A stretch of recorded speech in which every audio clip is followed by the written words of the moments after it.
There you go. There, I've done my identification of all of the elements. This is really good apple juice. Remember, kids, apple juice is good for you and makes you look good while you're being good for yourself. That didn't even make sense to me. Yeah, it tastes just like apple pie.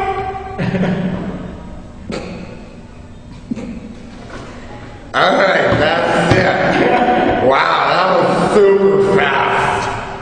All right, you know the problem is, I'll say what the problem is. The problem is, I can't remember what the problem is then. I think I found the solution. Hi. You're a camera. We're a couple of people sitting in front of the camera. Welcome to a couple of people sitting in front of the camera. All right, now I'm gonna get this thing started going. What? That was gold I gave you, gold! Yeah, I'm gonna try to keep it as some kind of blooper. I'll put it on YouTube or something like that. If you bet that I'm gonna be all serious and shit, I'm just saying. Because if I am, people will not recognize me. I'm not asking you to be super serious. I'm just asking you to. Alright. No, Don't hijack the interview. Just no swearing at all. That's all I Alright. Can I mouth dirty words?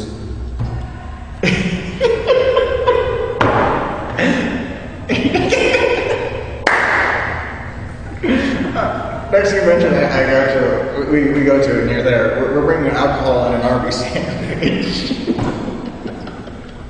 we will just walk up and be like, you know. And you'll be like, Yeah, oh yeah. This alcohol tastes just like an Arby's sandwich. That's a beef and cheddar, that's a mid.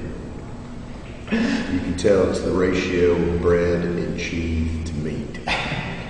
The max, you get more meat, but of course proportionately less bread. The men don't even go to that one, that's just a waste of your time.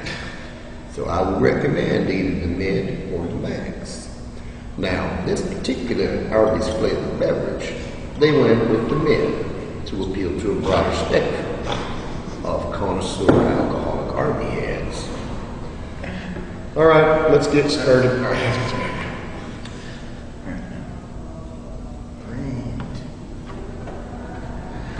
Hi, I'm here with Scott McNeil. And Scott, why don't you tell them what you do? I'm looking right now. Hang on.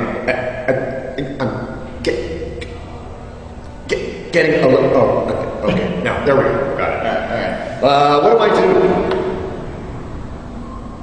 Oh, I should know the answer. This is where I talk now. I understand. Hello, my name is Scott McNeil, and I'm a voice actor.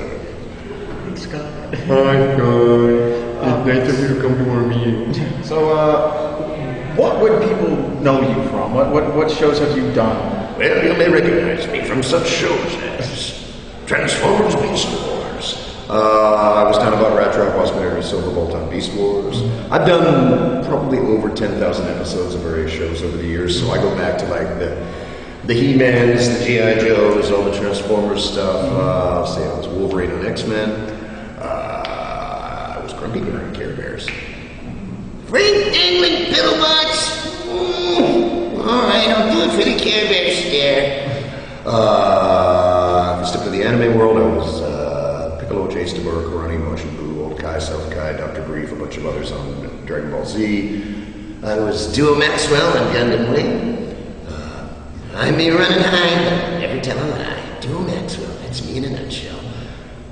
Other stuff will come to me as we go, I'm sure. But, yeah, I've done a few things. I've done a couple of titles here and there. I'll just say, done a couple. You know, one or two. Couple. What's been your favorite thing about being a voice actor? It's indoor work with no heavy lifting.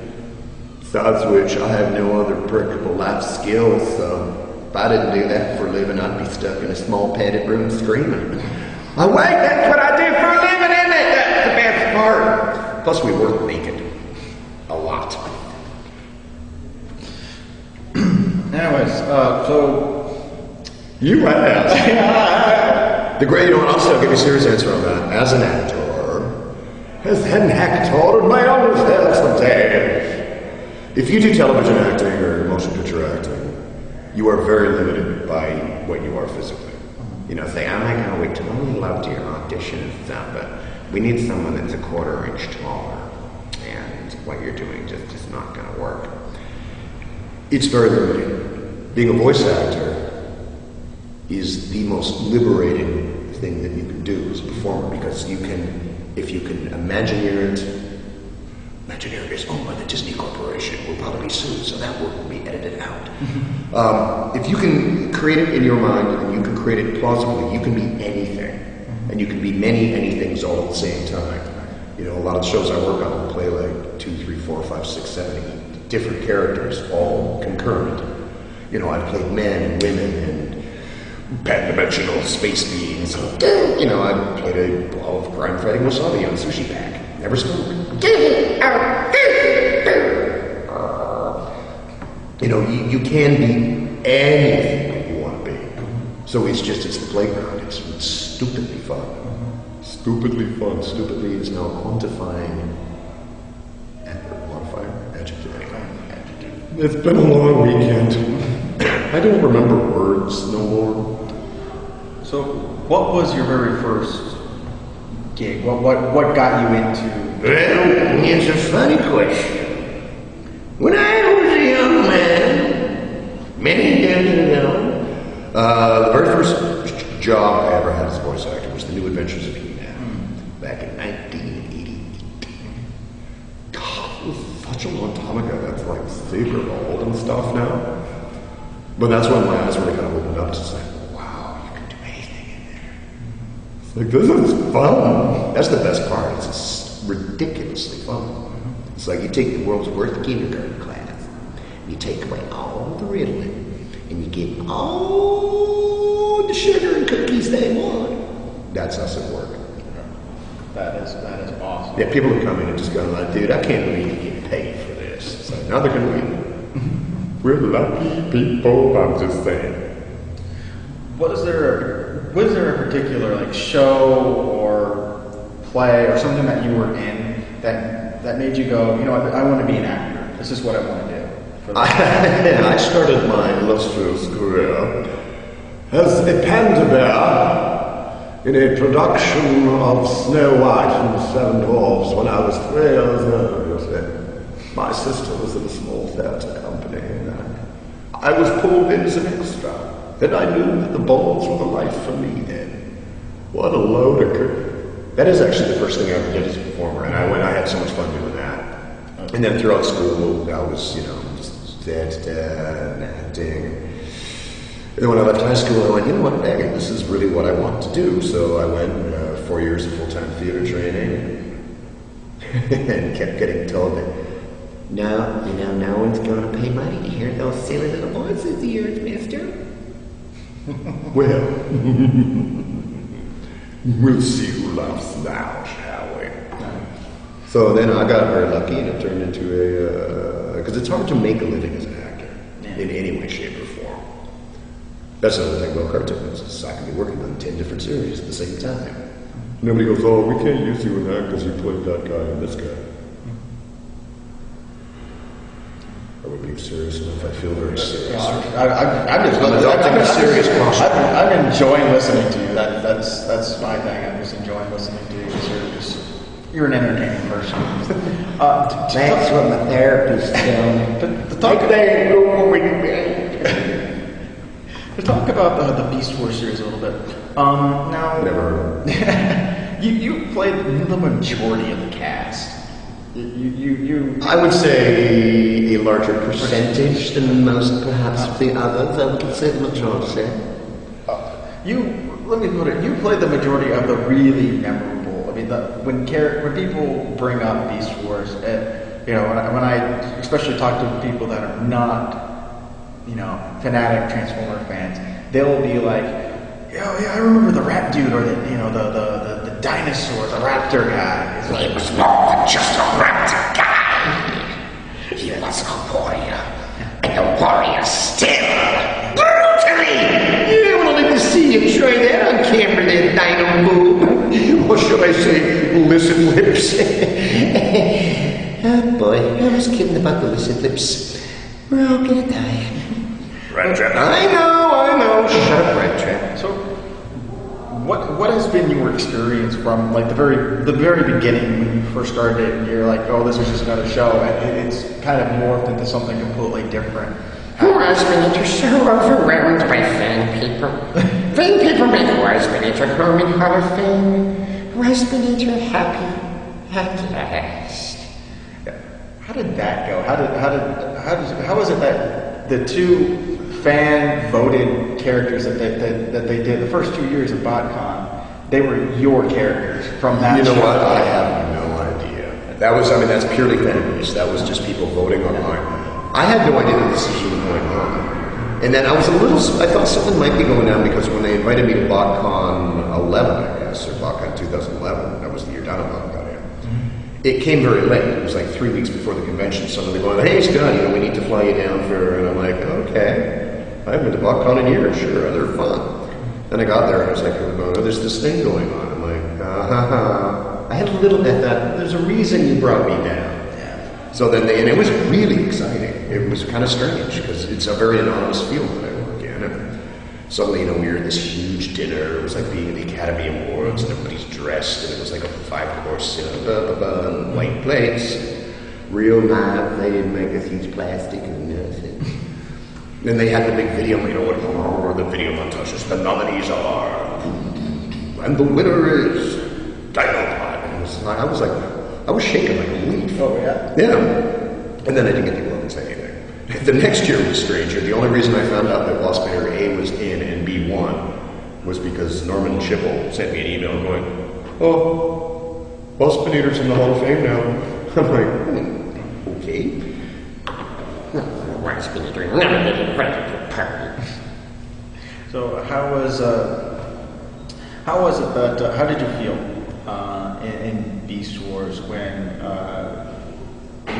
you found out that your character Dinobot, that pretty much you're like your most serious, most like one of the most fan loved characters died, and like you were told that I wasn't told anything. Oh, you weren't? I found out that I died the moment I died. Now, if you watch the show, Dinobot knew he was going to die. Known to be. Not to be. That is the question. You don't start quoting Shakespeare unless you know something heavy is going. Meanwhile, I'm like, going off to work today. And when they tell my tale, tell blah blah blah. The rest is silence. Okay, when do I come back? Like, I'm not about to do that. It's like, no, I mean, like, I'm cartoon dead, right? Like, wait, you're dead. No, I can't. You're dead. There goes through my paycheck. As many times that Waspinator gets blown up. Yeah, but that's different. That's like killing candy. Yeah. Waspinator. So see our chamber. Were you excited though when they brought back the Dinobot's phone? Or I was, yes and no. You know what? Because by that point, I had started to really kind of get involved in the convention world. I was starting to really find out a lot more about the Transformers universe. Like the very first con I did was just after they had aired Code of the Euro, and people came up to me in tears. And this is where I was like, oh my god! People were like, wow, this is. But genuinely, really moved, But the one thing they all said, they were saying how much it meant to them in Dinobot's death, but they went, please don't let them cheapen this by turning it into a cartoon thing where he comes back. And I'm like, oh, trust me, he ain't coming back. And then they brought him back. So, as a working actor, I was like, sweet! As kind of a fan of the show by that point, I went, but the way they did it was great. I do have one regret in having seen it since. I wish I had played him differently. Because I didn't really get at the time that, he was back, but he was really, like, miswired. Yeah. Because I watched some of the Transmetal 2 Dinobot stuff, and I went, it sounds like this. I just went, okay, well, he's Dinobot again, with maybe going a little. But then I saw the way they animated it, and I went, oh, I shouldn't be. Like, just, He wanted a Dinobot, but completely raving psychotic Dinobot. with a slightly different twist. So, when Michael Bay and Mr. Spielberg do the Beast Wars feature film, people right now are going, not a spoiler, completely lying. So you were also involved in the 2000s He-Man series. What was it? You jumped around a lot of these, like reboot of the 80s shows. How's that been? How do you feel about that? That you've been doing more of these, homages and or jump backs to the older shows. What do you mean exactly? A jump back? Okay. Well, I mean, there's certain franchises that never go away. Really, Beast Wars was not an original show. It was just, hey, we're doing more Transformers. There isn't a whole. I mean, I do a lot of stuff that is original, but it's not necessarily stuff that people know really well in this generation. Or they're sort of evolving in their own different paces. But there's franchises that just keep. There'll always be G.I. Joe series. Now, once I learned to read, I'm telling you, my career is going to really take off. The Care Bears and My Little Ponies right now, which I'm in. I mean, that has gone intergalactic all of a sudden. So they keep sort of reinventing it until they get it right. Reboot was a very original show, and certainly that spawned into other. It brought that creativity and that originality into something like Beast Wars, or Beasties, as we had to call it in Canada. Even though our cut of the show was way more violent than yours. Yeah, but we couldn't use the W word. Beasties. Tonight, join Gum Golly Gorilla and Ratty and all their chums tonight on Beasties. Beasties! That was the weirdest part. It's like, wait a minute, that doesn't sound right. That don't sound right at all. Kind of go to Taylor to jump on Beast Machines. When you came back as Silver Bolt. When you played Silver Bolt originally, he was very he was the knight in shining armor. He was the exact opposite of smart like a bucket of rocks. Dark poison is my heart. All right, citizens. I'm proud, strong, and brave. But when Silver Bolt came back, he was a completely different person. Mm-hmm. Was that something that that was dictated to you? Were you like, yes, you get to play this character darker? I will be really honest. We were all There was problems with the writing of Beast Machines. Not many people like it. I don't like it. I think visually it looked amazing. But, I mean, what Larry and Bob had brought to Beast Wars, this amazing arcing storyline, I think, sadly, the reason that the series ended was because they just never got anything going. So we were always going, I'm sorry, what? What is happening now? But why?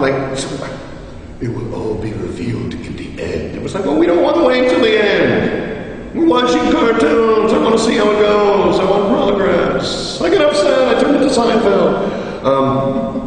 So we were just as baffled as anybody because they were really quite unclear with us as to what was going on. So we're just we're trying to make sense of these characters. Had we had a clearer concept, I think we could have made stronger choices and made those characters really be what they were intending us to be, but we didn't know what they were intending us to be at all. They're going, okay, cool, Silverbolt's back, all right, he's back on the paycheck, thank you.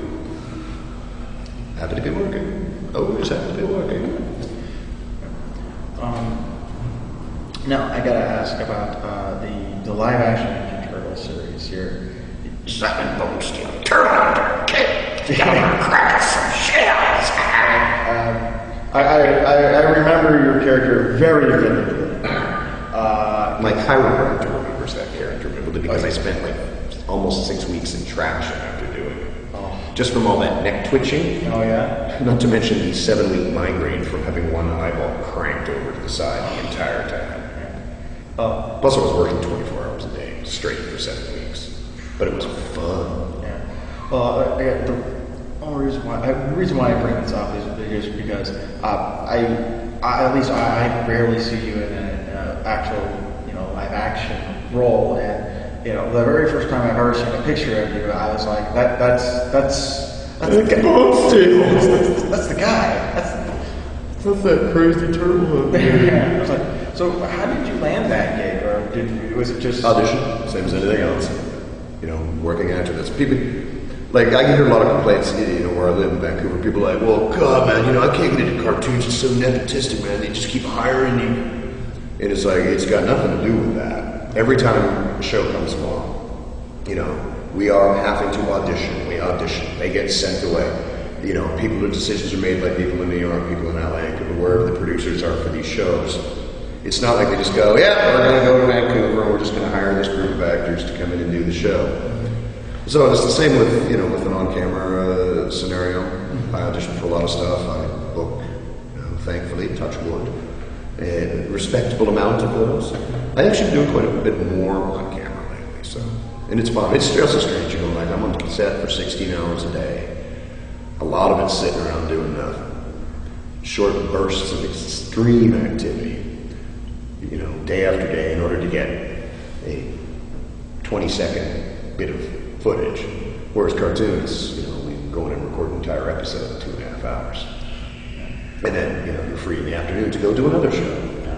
So they're different. They're both really satisfying. It's like, I like doing live theater, when I can fit it in feature film work, it's fun. But it's a different, that's what was so fun about Ninja Turtles, though, because it wasn't like going, hey man, I'm doing this on the X-Files.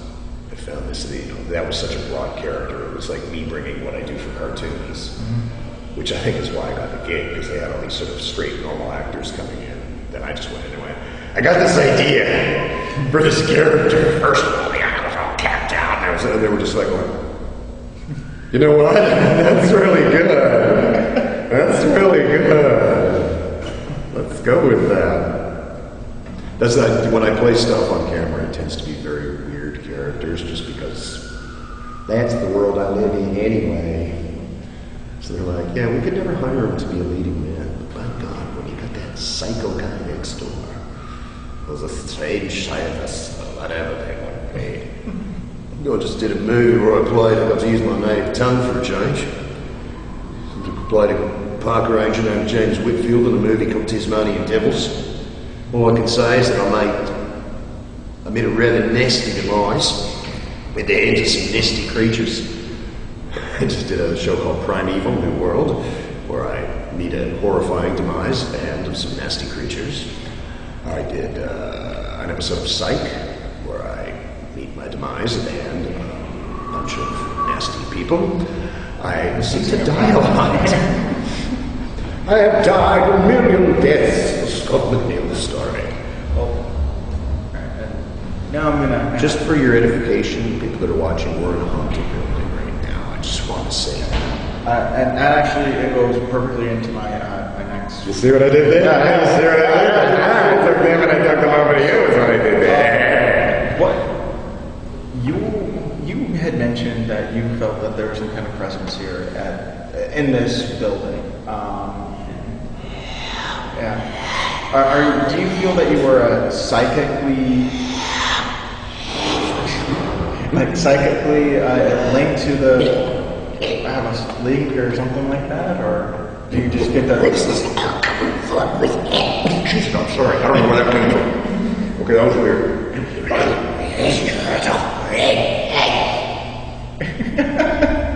It was the two little twin girls running down the hallway that disappeared through the door that I thought, maybe that's a giveaway. Oh. So you've seen something here. I don't know about that. I mean, I tend to live in a world of vivid imagination, but this place is kind of creepy. So, do you watch a lot of paranormal shows? Or? I don't watch a ton. Because just, in my natural cynical world, frankly, dealing with television, it's like, I know there's a couple that I will not name that are like, investigation. It was like, well, it's fascinating to watch the process. Mm-hmm. But let's face it, after how many seasons? You've never actually uncovered one actual thing other than that. Wait, one playback, if you augment it and you look at the plane, you can actually sort of hear somebody going, It's like, really? now that's not to say I haven't had my own weird run-ins in the world. Oh, such as you got a story for us? I've got some. I mean, nothing, it's kind of like those shows. It's not like I'm going, look, I was there, I'll show you the bruise where, the hammer picked itself up off the wall and hit me in the head. I live in a kind of semi-haunted house. I've had people come in to visit that are a little tuned in and going like, whoa, dude, seriously? There's some weird poop going on here. And I've had the history from my neighbors that, grew up in that, where I live now. They're like, oh, your house, man. That's where old Aunt Millie lived. And Uncle Bill before he died. The green room in the basement? I'm going, yeah, that's where my workshop is now. There's only one green wall left. The rest is open. That used to be closed in. It was locked only from the inside. It had a metal continent. I'm just like, okay, you know what? I play enough video games. I know exactly what that means. So, I mean, I've felt stuff. I have a cat, and of course, they're always going, hello, what are you staring at? It's either that or it's just the raccoons and the pigeons and the mice that seem to like to live with me. But Vancouver's got an interesting history. There's this building, 21 Water Street, right down in the old Gastown district, and that's when the Great Vancouver Fire happened. That place, it's all documented. It's considered to be one of the most haunted buildings in North America. And I've gone on tours, and it's actually a comedy club, or it was a comedy club for about 15 years. And every comic I know that played there just went, whoa, dude. It was one of the places where, they'd lock the place up at night, and every morning, the chairs would be on circles with candles lit. And, people, the comic would be there. It's like, dude, I've played it before. Who's the old guy with the beard in the green room? They was sitting there kind of asking me questions, and it's like, you know what, we'll tell you after the show, because we've all met him. He doesn't really live here, he just sort of is here. There's a place where there was an old elevator shaft where 14 people died in the fire, and and this is all secondhand stuff, and I wish those people were going to tell you, because they've told me their personal stories of what happened there, and it's like, wow, creepy. And these are not people that sort of, you could in any way, shape, or form go, yeah, I'm super into this paranormal stuff, and I see, these are working comics and whatnot, just going, okay, you know what, dude, I can't go back in there at night because this happened. There's one guy, he's very well known comic, and he had an incident that he just won't talk about. So people have gone, and he won't go near that place because he's done it and tried to walk past it and just suddenly burst into tears and gone like, I can't, I channeled. So, do I believe? Possibly. Or does he? But I'm a bit scientific mind as well. So I'm like, I won't spread the damn proof, man. You show me a picture. It's been really ironic if we saw the video of this and right behind us there was this bloody handprint just appeared on the window. Or some creepy little girl. There's always creepy little girls in those videos. Help me. You fucking hear that?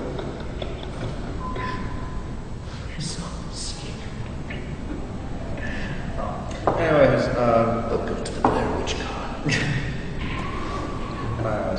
Scott, it was a pleasure. The pleasure was mine. Thank you so much. I really appreciate You are very welcome.